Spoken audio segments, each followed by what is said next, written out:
amena dabo kuma mun no beta dugutigi blona e ko dugutigi de e kan kulo da kulo la ko la aya to kumbo amambolo do sogmare na fatiri seben fola mun na mata o de soir de bamako mamu kuma lendo akono o de laya jara laya jara ya ira ka foko mu angata anga siente o konala o siente konala sogmare na wole blalen kono do ministry sabama ministry sabanu no ube chaka damuna ukata nyefoli ke jona mu laya jara ya ira ka foko siga fo itala sogmare na mu siente mawe uye wole kono bla ministry sabama ministry sabamu ne sigigelema kuma kono bisente kono la ibe na ka foko colonel Sadio Kamara alebala na le ministre de la défense et des anciens combattants oya ale ko ko fe ministry nga balabulu nyashimbe lakana ani mali keleke di ngoro ka la ake tobotoli oyo ministry de colonel Sadio Kamara wole blendo amabisiente o konala ani mamumbe na le ministre de l'agriculture de l'élevage et de la pêche sene ani bagani bagamara ni moni ani moni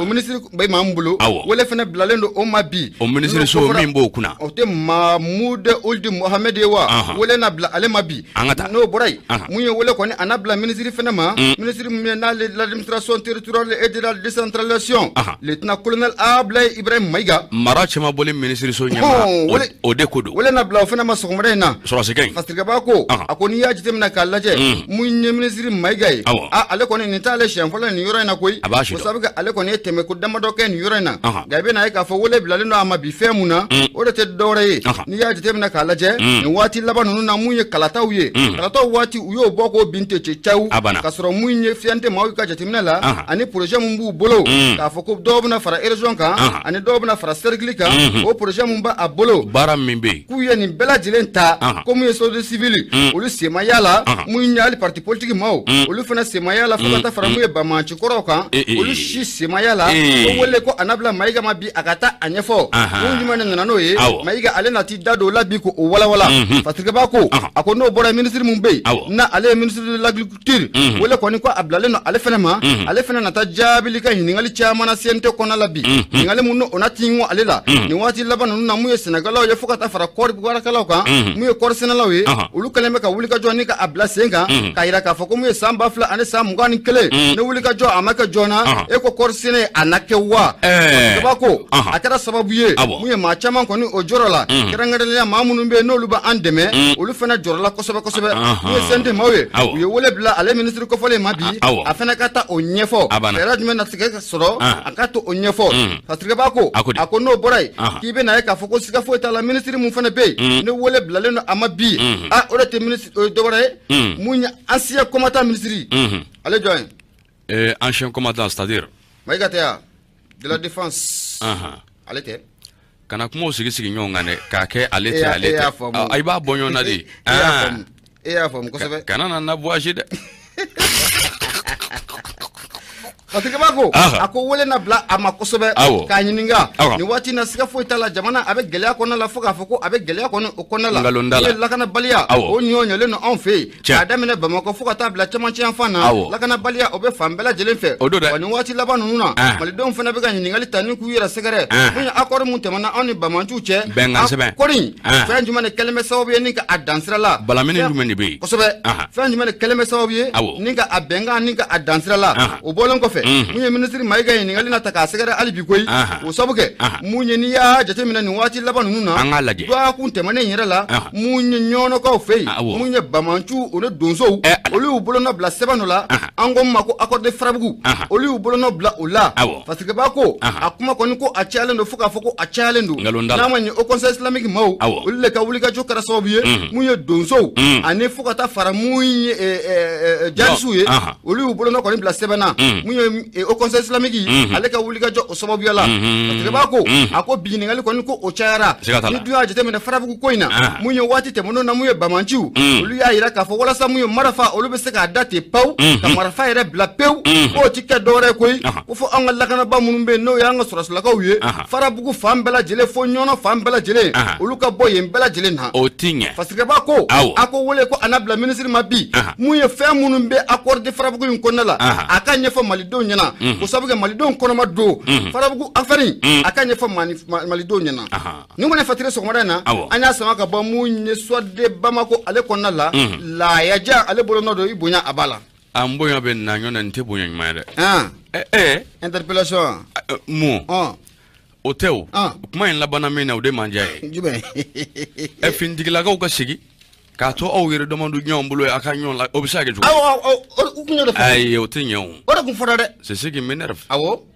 o da kun fora c'est ce qui m'agace ga ngoni eni wini ngala ne mo fe na ngoni wini ngala mamun ngara taru bulo ngabla la ba fa non ça c'est pas un problème chayo to ça anga bendron anga ben yini anga ben yini alors que femme ma ko na ta ngi fo bugo yena anga ben yini une paix pour combien de temps?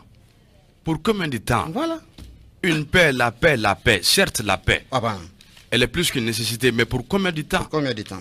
Pour l'ambéri. Abena medjoli ben abena bala mangam bijonga wati joli de folie de mangan joli kola. C'est ce qui nous agace. Ani condition du mamena, condition mununa nanano le wala sa mangam be. Justement. Ayo ne fo mali do. Clairement. Ou descend no ko de fo. Allah kanye kadama ya rabiyama bakar toro bete ne be mbolodo adon ne mbolodo mi boni sebe mi abifo ode mako nouvelle horizon nye dankura kosobe mi nye sebe ngebaye o toi ode gausu tangare ba mange kosobe akmara akodi ako coordination des comités syndicaux de direction administrative et financière DAF DRH DFM menace d'observer 3 semaines de grève ngono faut-il s'attendre à la perturbation du paiement des salaires du mois de juin? Ça, c'est une phrase interrogative. Iningali tome asigime. Fazisamba ako ningo ingeleara ageleara ode gelea day. Nga bakari. Noko konde mina minye takasigim banai. Angana nyo nigede ate mashito. Fazisamba ako nunu ngoni ngani nguli kajo. Angana nyo ngene ni nguli kajo ngoni mishina abi wati chamambo. Nga ona tabe. Alibi mingoni benyanyai. Ode bala ledu. Fazisamba ako jo ndi kudu kirengrenala.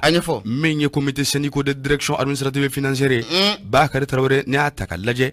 Iba ka fo minyanga jamana inforo ba chai katasi ka fo amusaka ko ere boson roma ni a chake dauta ka laje la fasaje kuluba mun woni be barakela utwala olu ka nyema so o labe unde ko foto kudu e kuma infama fadishamba ako ni ataka laje ni ndafu nunu min kudu krengene nala ni a boson yona bebi famia sura dafu ni ataka laje o de direction administrative et financière no temana ka boy menye DRH o direction ressources humaines e ko infoma no temana ka boy finance et matériel DFM o lu fene bala bakar to bete o damate menye la cellule de planification sectorielle CPSI o lu bala yoro lu ka chaka yoro fama benye shi me premier ministre na ka korla de no e prématuré o temele ko fe menye département ministériel toy no yanga ministre so bolon ngelenge na fe abonda ko nimbe amedoni mine ko be mingoni a chake kului olu de farla nyonga eleni do tay musaka maray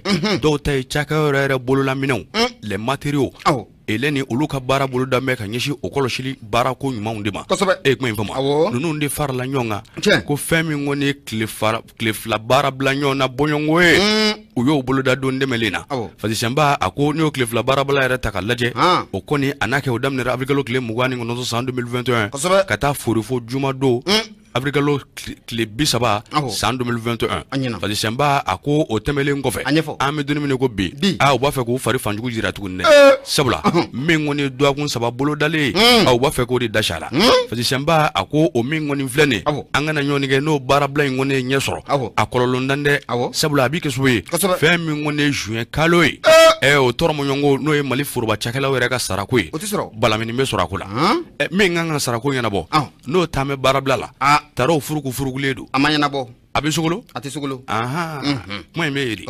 fazishamba ako ne nunu nga kunu ndaka laje yala unyakungle na amnembe jondi bulu kerenela ode isa sinayogo isa sinayogo ale de uka senika kuluba nyama bai fazishamba ako nunu ngoni mi laini mi nofe ne ala inu ndaka laje angana nyonege uni foso ere benaka ngwe sabula shara sin kerengene ndoko nimbe mi ngoni ndarangi yininga juekolo kle duru 2018 atara odela ni shara inda ka laje abi fo ode mako décret numéro 2018-0541 odo P-RM et kuma infama nya fie domina ataro do ne jogalo kle duru 2018 fazishamba ako kabibolo no ko ndara sharaina domina benga kama wasonga kama mimi kesobe fe mi ngone lafia dabo were o kadi ni nchakela ko fole nunuma tormoyongo era ka fanfe tormoyon do de be faraka primu egmen fama fa shamba ako wati kabi wati mina bengon ngera o sharia intalenga fami doni ne ko be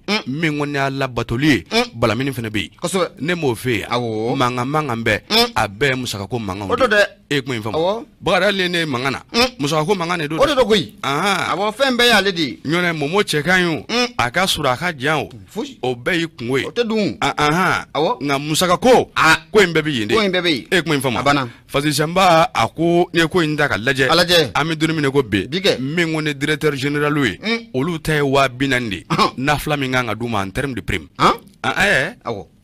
shara de ma fo ne ma fe ngu be na kama e ko to kodi me fazi shambai ako me directeur national we eleni olu fane bala mi memina obiti jofo wa bisaba ano ku nga vendela me ngone olu ka danga mfane o fane bita onyona kilina fazi shamba ako service centralo olu fane be wa bisaba ningelende no fe fazi shamba ako ona nyona damantan la nyinu wati na tabolo fe nunu ngoni ni gouvernement bala me nyona odela o kuma nama ngoloshi ukoni ma fe ka nyogon saba gerevu mumbolo da no koni mbolo dara be juengalo sarako egele ababi do ala unte nyuma ya jamana ma ni sebe anyi mi nzalo ka boga bezo mina Nouvel Horizon ngedankura gausu tangara ale ka sebene ndo ukabi walila Mouye Nouvel Horizon ma foli abetani ku usegere radio Noura FMI bi kononto anenani Tomi Murudu Duru negadurusra 76 33 43 03 uya anga negadurusra ye mouye fasiri ya ametana ye alibi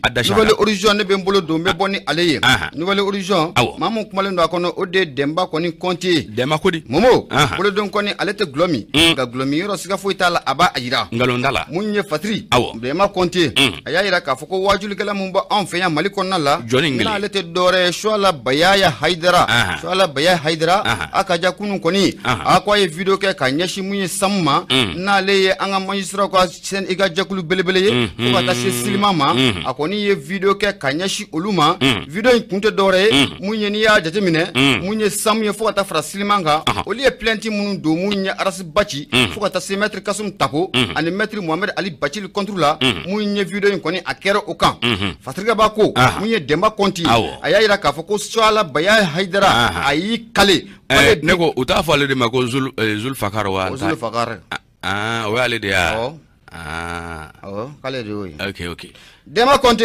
ayira ka foko swala baya kwa ayi kale kale bi bolo da qur'ane kan koni aras bachi koni bolo dara kan zenna aku bela jelen ku nata nyu anfe kasubuma okonna la jola ta kun abatawo abatake ala ta kun atwa de kume dossier dola amanyira bolo namena chien kele la fare nama dablan fashugan kunchi be do wara no fe dema konte akumara Nouvel Horizon okonnala ayira ka foko syndicat autonome de la magistrature samu no be samu okofo fokata framer syndicat libre de la magistrature Silima no be Silima no bo okofo olu koni plenty do munye mekalo clé fla fokana bla mekalo clé sabala ma saba koni olu contrôle we na ka fo maître Kasum Tapo Mohamed Ali Bachili fokata se munye adenga ma nango Mohamed Yusuf Bachili nu ka mako Arash Bachi munye critical akaja olu koni plenty du contrôle fatriga bako akoni plenty na ibe na ka fo mamumbe na le wajulu kala no be shwala baya haidara ko fo amati dat gilen koy abora akmara waye kangarda ke kanyashi munye magistrat no be critical ma fatriga bako akoni duya jetemena ka laje munye critical no be silma ko ta fra samka uluka senika jagulu nu le plenty sabade ke plenty fola maître Kasum Tapo plenty flana maître Mohamed Ali Bachili plenty sabana oto dore Mohamed Yusuf Bachili Aras Bachi o ta plenty sabana wa bako odo konala sako mu shwala baya haidara kunu no ke na araba do ma mekalo kles duru shwala baya haidara akoni jahira munye bololo sanfe yebe ni bololo ko ina juro ina ana boddo e minen ferlina aramu ni bololo ko wa fasiriga bako ako bolola sanflala amballa ka mun shwala baya haidara akumalendu akonnala kuma njaya milti saba ani sekoni bi saba ani fla fasiriga bako shwala baya haidara abena kangarda kane ke kayasi senga jabulu nu flama une mise en garde à l'endroit des magistrats du Mali à tête meninga jamana ma k'ale ta ye sa. Awɔ kɛ. Mali dun n y'a f'i ye o don ko tubabukan na n ko apanage tɛ dɛ. Apanage kɔrɔ ye min ye i bɛ bala min fɛn min na i kelen pe ta i ni maa tɛ jɛn min na o de ye apanage Mali tɛ ko ye dɛ. Kosɛbɛ. Fasikɛba ko Suala Baya Haidara a y'a yira k'a fɔ ko ale kɔni bɛ nin bɛɛ lajɛlen contre la kɛrɛnkɛrɛnla ko mun ye Arasi Baci ko Arasi Baci ko o bɔra kaso la ko a ma mɛn ko wa k'o bɛ ka kuma fɔ k'o bɛɛ lajɛlen ka ɲi jamana in ma Suala Baya Haidara a y'a yira k'a fɔ ko ni bolo ko n'o dara Arasi Baci kan tuguni a ko mun ye wajulu ko ale tɛna o dabila jamana in kɔnɔ wa Suala Baya a y'o fɔ a ma da o dɔrɔn ma koyi. Mais tu me fais rire là. Suala Baya Haidara a ma da o dɔrɔn ma dɛ a taara fo ka taa ɲɛsin min ye kiritikalakaw ma ka kangari ta ka da o kan a ko mun ye kiritikalakaw n'o bɛ juge kofɔ ne bɛ ɲɛsin aw de ma ko n'a ye Arasi Baci minɛ sen na mun ye a kɔni a ye kasobon a y'a caya ko sabu kɛ ne Suala Baya Haidara ni n ka kalandenw an bɛɛ lajɛlen na taa fara Arasi Baci kan kuranɛ filɛ nin ye n bɛ n bolo d'a kan n'a kɛra an bɛɛ lajɛlen na taa fara Arasi Baci kan parce que b'a ko Suala Baya Haidara a ma da o dɔrɔn ma koyi a tilala ka kangari ka ɲɛsin mun ye an ka diinɛ ɲɛmaaw ma a ko diinɛ ɲɛmaaw ko ni ne Suala Baya Haidara ni ne datugura de ko sabu kɛ n ka fantanw de lafasa ko fo ka taa se n ka saya ma aw diinɛ ɲɛmaaw n b'aw kɛlɛ. Bon est-ce que nin ye nin waati. N bɛ na. Awɔ an bɛ sunkalo de da o et puis e m'a fɔ ko diinɛ ɲɛmaa de don wa. Awɔ jɔn. Suala Baya Haidara. Wajulukala kɔni don. Bon, peu importe. Il a son secte lui aussi. Ou bien, il a dîné ton tableau. Et disciple b'a bolo, kalandenw b'a kɔ. Donc, an ka tila fasiri namina. Fasikɛba ko mun ye dɛmɛ kɔnti a y'a yira k'a fɔ ko Suala Baya ka nin bɔli a ka ja ko o bɛna jɔyɔrɔ ta mun ye plainte mun kɛlen don ni maa saba kan wa a ye ɲininkali to min ka a sigi Fasikɛba ko waati kɔni tɛmɛnenw na mun ye samu ye n'ale syndicat autonome de la magistrature fo ka taa fara Silima kan syndicat libre de la magistrature fɛn bɛɛ lajɛlen dara ninnu kan babali dar'u kan i bɛ ka fanga waati la yan ninnu ma bɔ jɔyɔrɔ la ils n'ont pas trébuché ils n'ont pas du tout fléchi. Diɲɛ fɛn bɛɛ dar'u kan i bɛ ka tile la yan. Awɔ. U ma b'u jɔyɔrɔ la. N tɔgɔ de fɛ yen. Kiritigɛla denmisɛnnin kura minnu bɛ nalen don. Suala Baya n'i ko k'i bɛ taa i bɛ taa o. Ils ne fléchiront point. A i bɛ taa. Siga foyi tɛ Fasikɛba ko a ko fɛn min yɛrɛ bɛ mɔgɔ jɔrɔ nin ko in na o de ye mun ye o sabu kɛ fɛn in yɛrɛ dama a bɛna kɛ kiritigɛla ka kɛlɛ de mun ye magistraw olu ni avocaw o sabu kɛ k'olu de bɛna kari ɲɔgɔn na ko la. Ala k'an borokoto. Nin si tɛ ɲuman ye jamana ma wa nin t'a waati an bɛ sunkalo de. Nin ye ko ye. Eleni an kun t'a to sa an ka waatinin kɛ suma la wa. Don o don kalama. Nin ye ko ye. E ka Suala Baya ka nin kuma in lajɛ mun ko ni Arasi Baci ko o nana ko bɛ ka fɛn fɛn de fɔ k'a ka ɲi jamana ma. Arasi Baci bɛ k'i kanto mɔgɔw fa ma ko kafiri. Peu importe c'est son avis. Peu importe c'est son avis et sa mais min f'i ye en tout cas moi à mon analyse c'est ça une immixtion de trop. Ka do ko la fo ka taa a i kun bɔ a ko da fɛ ka sɔrɔ i tɛ kulu la i t'a ɲɛ la. A bɛ se ka kɛ cogo di? E ni Arasi Baci donna kaso la e fana ka ne t'a kalama Suala Baya i b'a kalama o Silima filɛ nin fo ka taa fara Samu kan kiritigɛla denmisɛnnin minnu b'a kɔnɔ e donni kaso la o tɛ foyi tiɲɛ olu ye. C'est des sorties populistes. A tɛ foyi tiɲɛ olu ye bon a bili kunna i ka nin kuma ye bɔnbɔn pogolo de. Démagogique. Jɔyɔrɔ foyi t'a la nafa foyi t'a la bɔnbɔn pogolo de don et puis fana mun an bɛ kangari da kɛ bi. Ni ne y'ale sisan en tant que à sa qualité de guide spirituel i b'o de bɛ min kɛ wa tu pars au niveau des deux parties les parties prenantes i b'a fɔ Arasi a cɛ n ka cɛ a lajɛ fana i ka émission ninnu i k'a lajɛ i ka dɔ bɔ a tension na. mais maison de presse mɔgɔ ma bɔ ka kuma. n kɔnɔ ba in. dɔ bɔra émission tension na la. tu peux mettre comment dirais-je la charrue avant les bœufs. i bɛ kuma Suala fɛ comment dirais-je Arasi Baci fɛ a k'o bila a ka dɔ b'o la qu'il soit quand même indulgent. De l'autre côté il bɛ plaidoirie kɛ vraiment faamaw a ye sabali anw ye diinɛmaw de an tɛ sariya ko dɔn a ye sabali an k'a kɛ tan an k'a kɛ tan a ko bɛ mada ten de mais faut pas venir instiguer la situation. E bɛ défi créer o la mun na bilen. mais ni Arasi Baci nin a bɛ k'a ɲɛna ko Suala ninnu y'a nin ye Suala ninnu t'a nin ye. Nin sera ka taa duguma kalan kɛ wali ka kɔnɛ dusi ya. est-ce que nin sera o la. E ka nin analyse ninnu dɔw k'i yɛrɛ ye wa. a b'a essayer ka cɛ ka problème aggravé ta ni k'a fɔ komi a bɛ ka dɛmɛ. wa mun an bɛ kuma dɔ fana fɔ. Yɔrɔ presse mɔgɔw olu kumana ko dɔ la Arasi ka émission fɔlɔ la olu ma kuma parce que a taara sigi émission fɔlɔ min kɛ 5 heures du temps pédagogiquement même c'est pas bon mais sisan a y'a kɛ 3 heures yɔrɔ olu kumara émission in tension jiginna dɔɔnin bon a bɛ ka na ni fɛn mun ye tan n'u y'u sigi k'a lajɛ Il faut apaiser le débat, mon frère. Munya kunsigi ko kumai. Ila ko ko arasa ko kunsigi ko te. Ko arasa gulu kabe kungulo do kono ko kunsigi ko te. Mon kunsigi ko kala be wuli. Ebe kuma don. Ni mena kuma tien de mena fier ça. Il y avait rasa minane. C'est quasiment symbolique. Ni rasa ga rasa jini. Comment dire, ni rasa ga rasa tie. Bete angana nyom musalaka bi comme tasma bla jamana drapeau là. 6 ans. Abekli. Ne ma bamo 6 ans. Awo. Iko de. Ibora do muna ya yira ka fo de ko arasa. Ko ya arasa tire.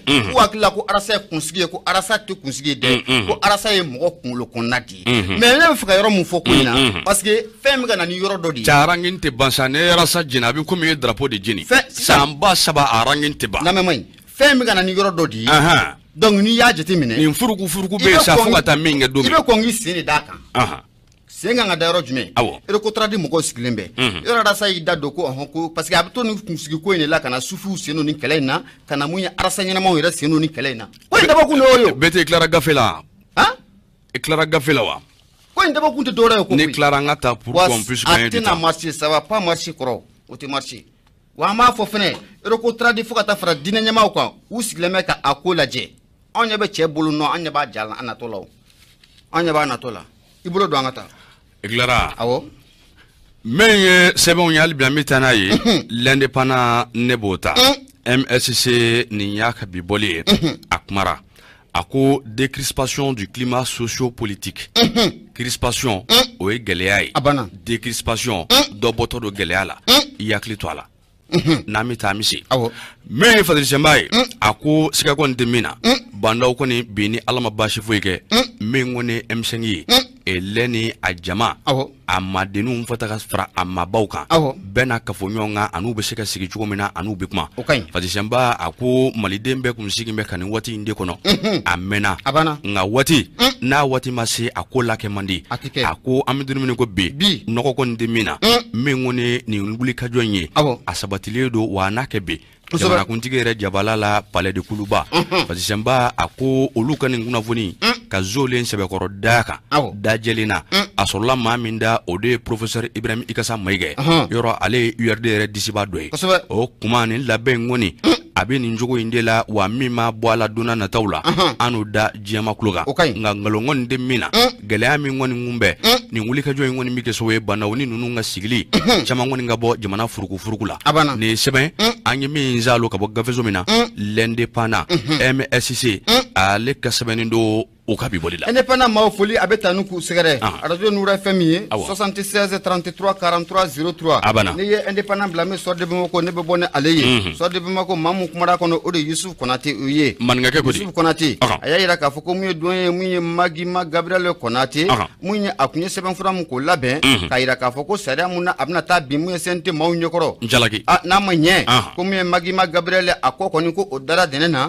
Mu sara seben ko ni aya Allah sigi. Kamunye batagici kanye si munye sente re nyamama ka foko ale kunye saria mu fo ko aka sigi ko ni ya abane ko asaria ko aka dansala parce ba ko kibe na ka foko siga fo tala mu gerente akuma chara ni ko na la foka foko a chara ko munye Magima Gabriel Konate aye laini mununke ni fen ko na la ko akuma ko ni ko a chara foka foko a chara ko sabke ibe na ka fo ma chama ko ni yaklina tafo malden chama ni kumara munye ni saria kulabe munne Magima Gabriel ale kunya fo maliden chama yakna tajira nga fen ko ni amandi maliden chama nyi ko sabuke munye Magima Gabriel aflaka saram fo maliden chama fela kote wa bela jelen fenani ka daluko odo me fatirga bako na manya Magima Gabriel anga chukoro bando be duanya ka ko fo ayre borasa kala jako abe malidon ko ni wakilak famia ale akalla ni ge fem kama ko nyefo mawnyina ga o fotola ko muye chukoro ba ye muye Magima Gabriel Konate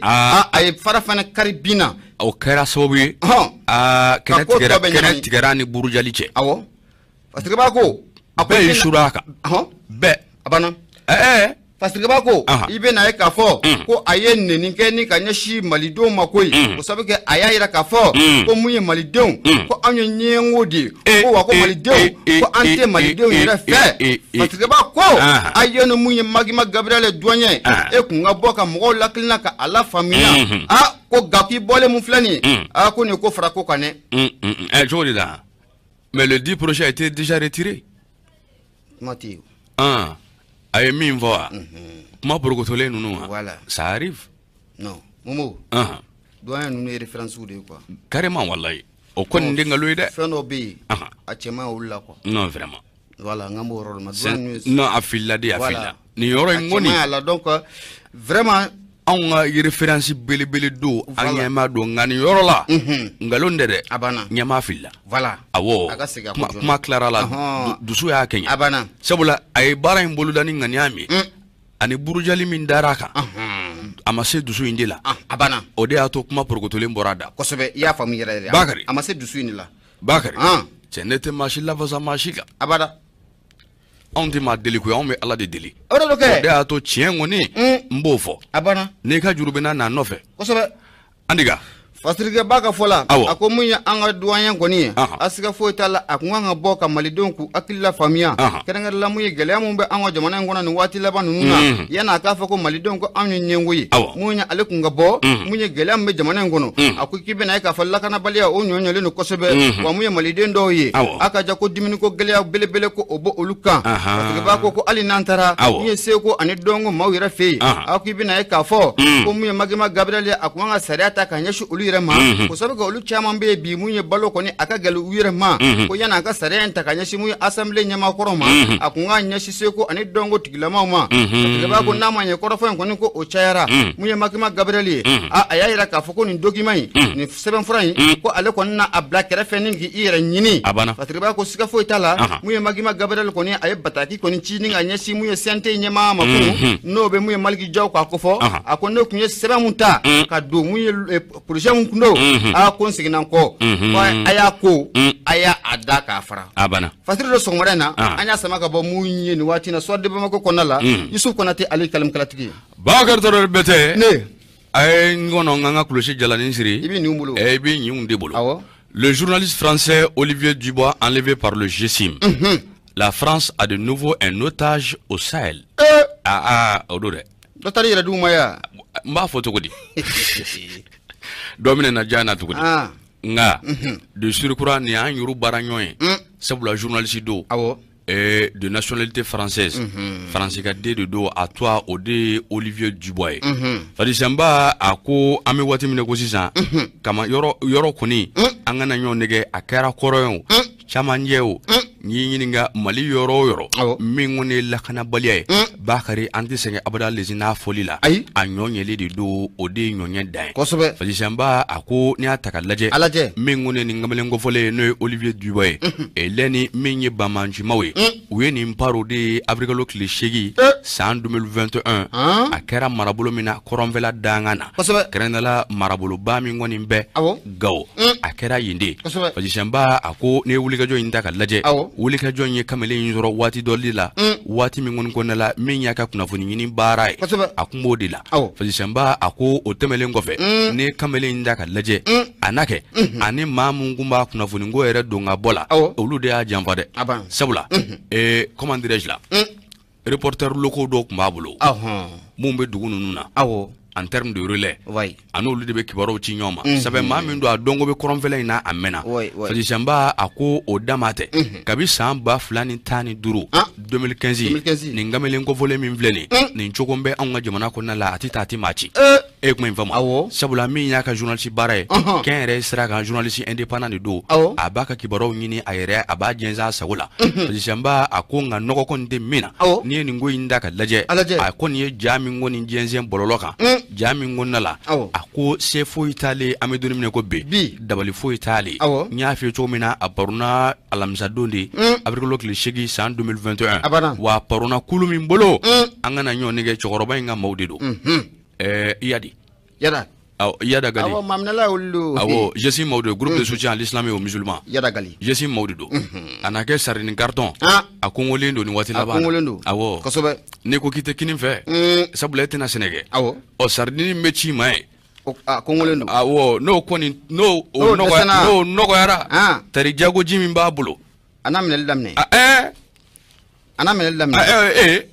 parce que mina o mine comment c'est qu'il balaw abana aranzon imine ko mugani ta jago jango faransi ka de mina kunto ye wa kuma bo sara min bala o fana dagushi ka bonde mina kunyo ye ala mayne la sumaila sisila oni musoroban madame wa to muso mi ablara dura kra islamé wala mariam ni akokale twa mariami ngo galondala datuluma atenga londige de abada me fazi sembai ako ami wati mine ko sisan gele ayin ngoni mbe nga dama kashi ko ni ode ko ngeme Olivier Dubois Sawe sabula joro foi ta lable tabulo foi ta la kato ni ma ko fole nunu ngolo sabula majugu dido ma nymonde fazi semba ako ni wati lama nunu ngonna ni ko inda ka laje ali bi olubi do de fara wole kanga faransi ka dum be jenroro akaja minya nanzarawi uku waklitu yerla sabula mali marabolo do ko ni mbe ba karitoro bete ngalondala abi fo yoro ko fole nunu ndema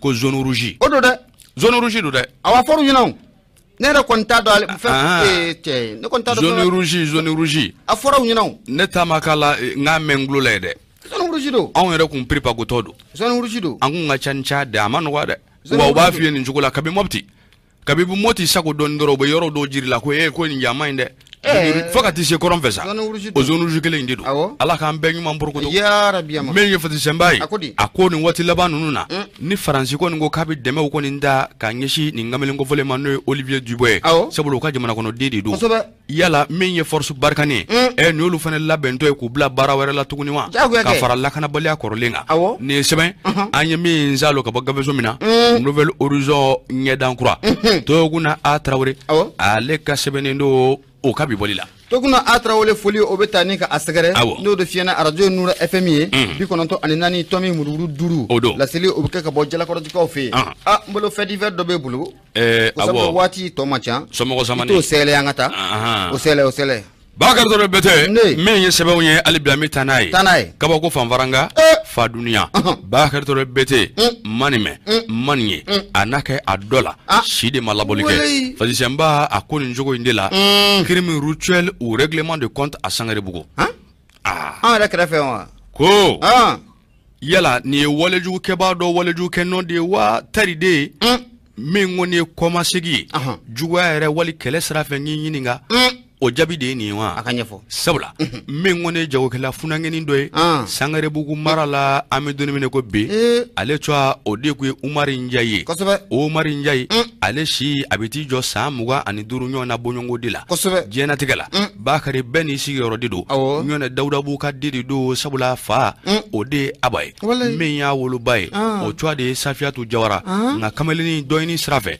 aya faso yere de bla pew kati shele yoro mina o de Sangarebugu mare mi misaka kama feyni sray daga bana butigi ayo dailere abala ka yere ni doni flafla ni o de damne ledo fati semba ako mawko ni me balimina mi ngone araba do ndemele araba angoro de kunu de kunta na cewa yakli to ala nege kanye shigin wati 8h30 songoda fe o temele ni sanga bisabe eleni ukoni ndara ka sogono kata soro min ya kunguloi uyo tige pulukutu Chienjoli. Akulo coupé. Tu vois combien c'est macabre. Wallahi. Alibiwa. Crime odieux. Ala kanyeka dam. Fazi semba ako nyeni ngo inda ka laje. O kuma.